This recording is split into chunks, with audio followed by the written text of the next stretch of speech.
ত্রিপুরায় আগামী কয়েক বছরে রাজ্যের শিক্ষা ব্যবস্থার খোল নলচে বদলে দিতে চলেছে techno India group. Destination Tripura business conclave 2026-এর মঞ্চে রাজ্য সরকারের সঙ্গে 4টি মৌ স্বাক্ষর করল টেকনো ইন্ডিয়া গ্রুপ। টিআইইউটির উপাচার্য ডক্টর রতন কুমার সাহার উপস্থিতিতে এই চুক্তিতে স্বাক্ষর করেন টেকনো গ্রুপের ডেপুটি ডিরেক্টর কৌশিক সরকার। টেকনো গ্রুপটা আগে আমাদের স্টেটে আছে। টেকনো গ্রুপ এখানে একটা ইউনিভার্সিটি করেছে, তাদের আবার ইঞ্জিনিয়ারিং কলেজ আছে।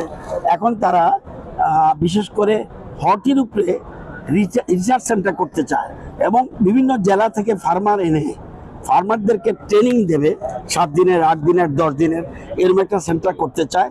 এই জন্য তারা এমওইউতে সই করেছে। টেকনো ইন্ডিয়া আমাদের পুরনো আছে, তারা আরো বিভিন্ন অত্যাধুনিক যে এডুকেশন আছে আমাদের জাতীয় শিক্ষানীতিকে সামনে রেখে সেগুলো তারা নতুন করে আরো চালু করতে চাইছেন।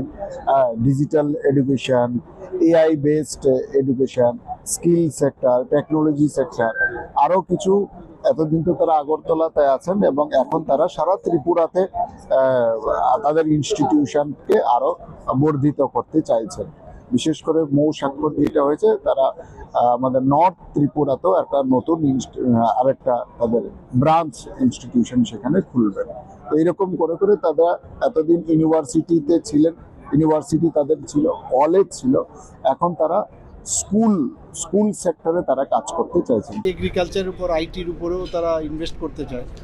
তো দে আর ভেরি হ্যাপি এবং এখানে আসার পর আমাদের যেভাবে আতিথেয়তা দেখে ওরা মুগ্ধ হয়ে গেছে এবং আমার মনে হয় যে এটা করাতে আমাদের আগামী দিন যেটা আমরা বলছি যে ত্রিপুরা ডেভেলপমেন্টের একটা নতুন দিশা দেখাবে। সব মিলিয়ে ত্রিপুরার সামগ্রিক শিক্ষা পরিকাঠামোকে এক ধাক্কায় অনেকটাই এগিয়ে দিল টেকনো ইন্ডিয়া গ্রুপ।